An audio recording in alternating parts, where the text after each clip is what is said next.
बिस्मिल्लाहिर्रहमानिर्रहीम अस्सलाम वालेकुम। एक बार फिर आपकी खिदमत में हाजिर है पाइथन का लेक्चर नंबर 4 के साथ। तो आज इंशाअल्लाह ताला इस वीडियो में हम पाइथन की जो हम प्रिंट फंक्शन पढ़ रहे थे उसकी और फंक्शनलिटी को जानेंगे, ताकि पता चले आप लोगों के पाइथन के अंदर प्रिंट फंक्शन की और फंक्शनलिटी क्या होती है। लास्ट लेक्चर में हमने प्रिंट फंक्शन का थोड़ा सा ओवरव्यू कर लिया था। आज के इस लेक्चर में हम और फंक्शनलिटी को एक्सप्लोर करेंगे। तो जिसने अभी तक पाइथन लेक्चर नंबर 3 नहीं देखा, वॉच कर ले, डिस्क्रिप्शन में लिंक मौजूद है। तो बिना टाइम वेस्ट करे चलते अपने लेक्चर की तरफ। जो हमारे चैनल पर नए हो सबसे पहले सब्सक्राइब कर लें और बेल आइकन को लाजमी प्रेस करें ताकि आने वाली तमाम वीडियोस आपको सबसे पहले मिल सकें। तो स्टार्ट करते हैं अपनी वीडियो को।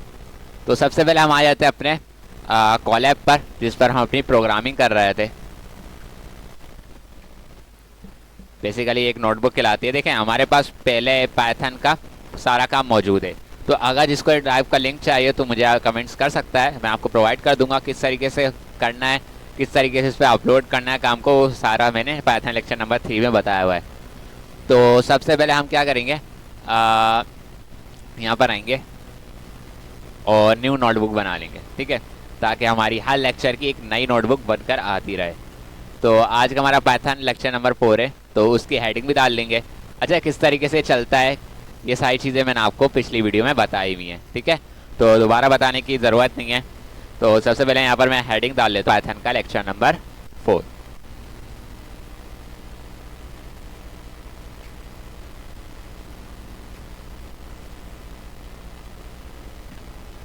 तो आज पाइथन की जो हम फंक्शनलिटी पढ़ रहे हैं उसको हम और एक्सप्लोर करेंगे, ठीक है। हमने पिछली क्लास में क्या देखा था, प्रिंट फंक्शन देखा था ना, इसकी और फंक्शनलिटी को देखेंगे।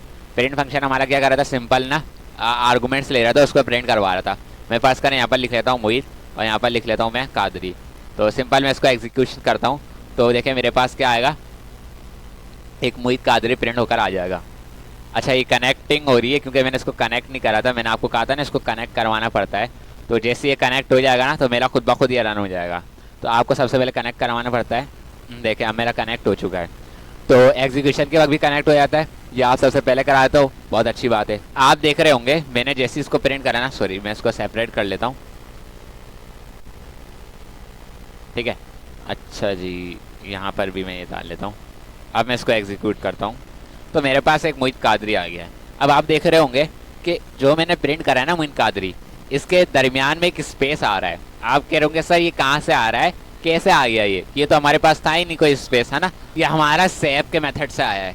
तो हम सेव का मेथड लगाएंगे यहाँ पर, जिससे हमारा स्पेस भी हट सकता है और ज़रूरी नहीं है हम स्पेस दें, स्पेस की जगह हम कुछ और भी दे सकते हैं, ठीक है। मैंने प्रिंट फंक्शन लिखा तो मैंने आपको बताया था कि जैसे हम प्रिंट फंक्शन लिखते हैं तो हमें ये पूरा उठा कर दे देता है।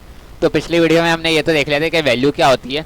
वैल्यू कोई भी वैल्यू हो सकती है, इंटीजर हो सकती है, फ्लोट हो सकती है, डेटा टाइप्स में आगे चल कर आपको बताऊंगा। अच्छा जी, इनफिनाइट हो सकती है, डॉट डॉट मतलब इनफिनाइट मतलब कि कोई इसका एंड पॉइंट नहीं है, आप जहाँ तक लिखना चाहो वहाँ तक लिख सकते हो प्रिंट के अंदर। अच्छा, अब हम बात करेंगे यार ये सेव क्या होता है। तो ये सेव बेसिकली डिफॉल्ट होता है, ठीक है। डिफॉल्ट में इसको एक स्पेस दिया हुआ है, आप देख रहे होंगे। तो अगर मैं चाह रहा हूँ इस स्पेस को हटाना तो मैं वो भी हटा सकता हूँ। अगर मैं चाह रहा हूँ इस स्पेस को चेंज करना तो मैं वो भी कर सकता हूँ। कैसे कर सकता हूँ, आइए चलते हैं और देखते हैं। तो मैंने क्या करा, यहाँ पर सिंपल एक सेव लिखा और यहाँ पर मैंने स्पेस की जगह भाई ये डाल दिया। अब देखें क्या होगा गाइस, देखें अब स्पेस जो है ना उसकी जगह हमारे पास ये आ रहा है। तो सेपरेट भी एक आर्गूमेंट है। ये आर्गूमेंट जो है वो मैंने चेंज कर दिया उसके डिफॉल्ट आर्गूमेंट से, जो फंक्शन के अंदर पहले से लिखा हुआ था। अब मैंने इसको टेक्निकली बोलते हैं कि ओवरराइट कर दिया, ठीक है। अब इसकी जगह हम कुछ और भी डाल सकते हैं। इन्होंने एक ये डिफॉल्ट एक स्पेस दिया हुआ है, मैं इसको प्रिंट करता हूँ तो मेरे पास एक डिफॉल्ट एक स्पेस आ रहा है ना। अब मैं स्पेस को हटाना चाह रहा हूँ तो यार वो भी हमारे साथ हट सकता है। कैसे हट सकता है, मैंने उसको हटा दिया भाई, मैंने कहा यार प्रिंट कर दो ऐसी। तो अब क्या हो रहा है, ये मोहित कादरी जो है ना एक मिलाकर प्रिंट कर रहा है और ये मेरे पास अच्छा नहीं लग रहा। तो ये लोग डिफॉल्ट में पता है क्या करते हैं, पाइथन के अंदर ना ये एक स्पेस डिफॉल्ट में देते हैं। तो एक अलग जब भी हम कोई वर्ड टू वर्ड लिखे ना तो हमारे पास एक अलग जनरेट होकर आए, ठीक है। तो सेपरेट आया होगा, आप लोगों को समझ में आ गया होगा। अब हम बात करते हैं अपने स्केप कैरेक्टर की, ठीक है। तो प्रिंट के अंदर जितनी फंक्शनलिटी यूज़ होती है वो आपको पढ़ाऊंगा इंशाल्लाह इस वीडियो में। एक हेडिंग डाल लेता हूँ यहाँ पर।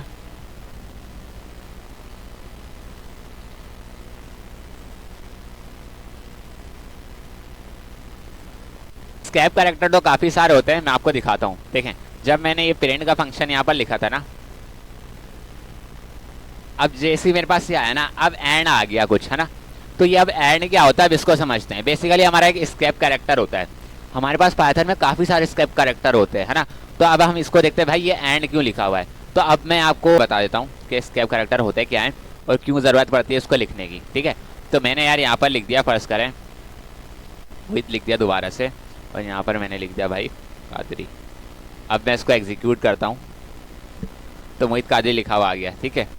अच्छा जी, अब मैं इसी के नीचे से इसी को कॉपी करके यहाँ से पेस्ट कर देता हूँ। अब मैंने भाई यहाँ पर ना कुछ और लिख दिया, ठीक है। यहाँ पर मैंने फर्ज करें किसी और का नाम लिख दिया, मैंने लिख दिया भाई अहमद। और मैंने इसके बाद लिख दिया भाई पेरेंट के अंदर मैंने लिख दिया क्या, मैंने लिख दिया अली, मैंने लिख दिया हैदर, ठीक है। तो ये मैंने 4 नाम लिख लिए। अब मैं इसको एग्जीक्यूट कराता हूँ, देखेगा इस क्या होगा। मेरे पास जो है ना 4 नाम लिख कर आ गया, मोहित कादरी आ गया, अहमद आ गया, अली आ गया, हैदर आ गया, ठीक है। अब आप देख रहे होंगे जब मैंने ये चारों को प्रिंट करा ना, तो इसने क्या करा, नेक्स्ट प्रिंट को ना अगली लाइन में प्रिंट करा है, ठीक है। तो ये हमारा कैसे हुआ, ये हमारा गाइस स्केप कैरेक्टर के थ्रू हुआ, क्योंकि बाय डिफ़ॉल्ट जो है ना वो हमारा अगली लाइन में प्रिंट कर देता है। क्यों, मैं आपको बताता हूँ। देखें, अभी मैंने बात करी थी एंड की, है ना। एंड क्या होता है, तो गाइस एंड ये होता है हमारा, अगर मैं इसको एंड दूँ ना, अभी देखें ये इसके आगे ही प्रिंट कर देगा अहमद को, देखें। अच्छा, एक एरर दे दिया इसने क्योंकि मैंने इसको सेपरेट नहीं करा था गाइस, इसको मैंने यहाँ से सेपरेट कर लिया है, ठीक है।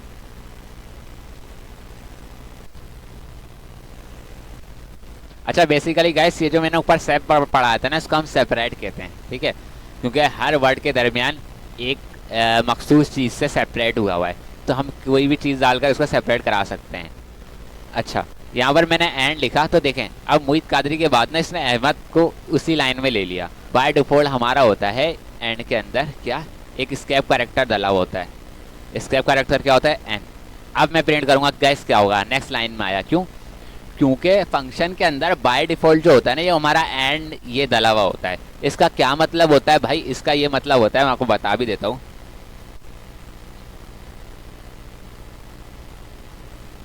स्केप कैरेक्टर भाई, इसका ये मतलब होता है न्यू लाइन, ठीक है। एन का मतलब होता है न्यू लाइन। जो बाय डिफ़ॉल्ट होता है ना वो ऐसे ही होता है, मतलब कि ये कह रहा होता है कि न्यू लाइन में आ जाओ, अगला वर्ड जो भी अगला प्रिंट आएगा वो न्यू लाइन में आएगा। ये बाय डिफ़ॉल्ट आर्गूमेंट है, जैसे कि हमारा बाय डिफ़ॉल्ट सेपरेट आर्गूमेंट है, स्पेस ले रहा था, ये भी बाय डिफ़ॉल्ट हमारा प्रिंट का एक फंक्शनलिटी है, वो है हमारा आर्गूमेंट, ठीक है। हमने क्या करा, इसको चेंज कर दिया। अब हमारे पास क्या है, मैं यहाँ पर आया, मैंने एंड लिख दिया यहाँ पर, और मैं इसको ना एम्प्टी छोड़ देता हूँ तमाम।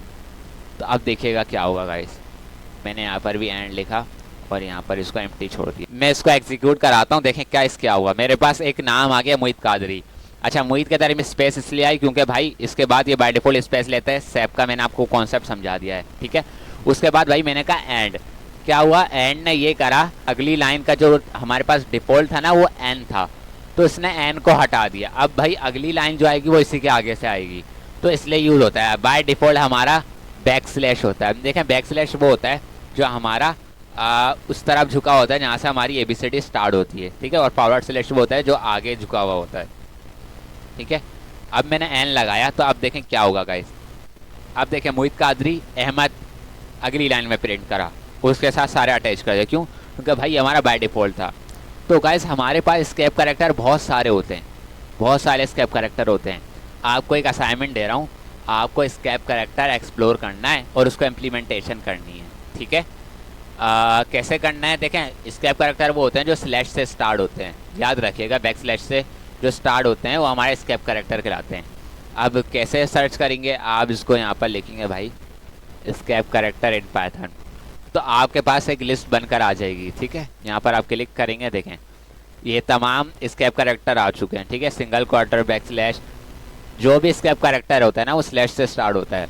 तो आप ये सारे एक्सप्लोर करें और इसको इम्प्लीमेंटेशन करें। चले मैं एक और बता देता हूँ आपको, ठीक है, मैं एक और बता देता हूँ आपको, तो ताकि आपको ना आसानी से समझ में आ जाए, ठीक है। तो मैं यहाँ पर आया और मैंने भाई नेक्स्ट उसमें लिख लेते हैं गाइस, ठीक। मैंने एक नया फंक्शन बना लिया, इसके अंदर भाई मैंने लिख दिया वी लर्न पाइथन प्रोग्रामिंग। ठीक है, अच्छा जी, पाइथन प्रोग्रामिंग मैंने लिख लिया। अब मैं एग्जीक्यूट करता हूँ तो देखें क्या आ रहा है, वी लर्न पाइथन प्रोग्रामिंग।